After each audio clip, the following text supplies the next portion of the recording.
Walang kamalay-malay ang inang si Jennifer, hindi niya tunay na pangalan, na ang ordinaryong gabing kapiling ang anak na 1.5 taong gulang mauuwi sa trahedya.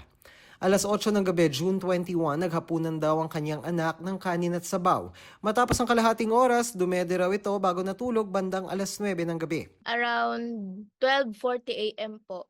Di naman po talaga ako usually na gigising ng gano'ng oras, pero nagising po ako kasi pakiramdam ko po naiihi ako. Nakita ko po nakadapa siya, then naamoy ko po na para siyang nag-poop. Nung tinihaya ko na po siya, sabi ko po, parang siyang sobrang lantay niya, ta's hindi po siya nagalaw.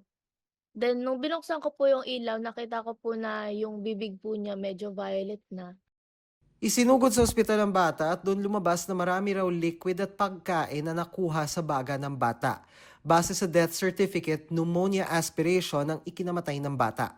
Ang ibig sabihin daw po nun marami po yung mga contents po na galing sa tiyan napunta daw po sa baga. Na ang dahilan daw po nun dahil nga daw po na-suffocate siya, nakadapa siya, ang instance daw po ng tao 'pag hindi makahinga masusuka. Eh, sa Mhm. case po ng anak ko, eh, nakadapa po siya, hindi po niya nailabas yung suka kaya po dun po siya dumiretso sa baga niya, and then nalunod daw po siya sa sarili niyang suka. Nakadapa po siya, naka-close po ang bibig. Huwag niyo po hahayaan na kahit po sanay yung anak niyo na nakadapa, huwag niyo po hahayaan na matutulog sila ng gano'n kasi baka po matulad siya sa anak ko na sanay naman po dumapa pero gano'n po yung nangyari. Ayon sa eksperto, base sa pag-aaral, hindi maganda ang pagtulog ng nakadapa lalo na sa mga sanggol at bata.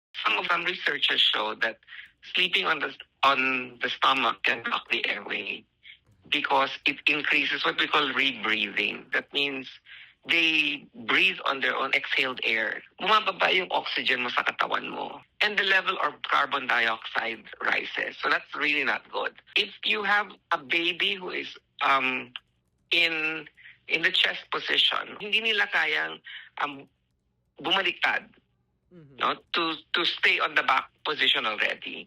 As the child gets older, that doesn't happen anymore. Kaya raw sa American Academy of Pediatrics, ikinakampanya ang back to sleep o pagsigurong hindi pa dapa ang pagtulog lalo na mga bata. Bukod dyan, mainam din daw na suriin kung may ibang posibleng kondisyon sa paghinga ang anak lalo't hindi pa nila kayang sabihin ang kanilang nararamdaman. Para sa GMA Integrated News, Dano Tingkung ko, nakatutok 24 oras.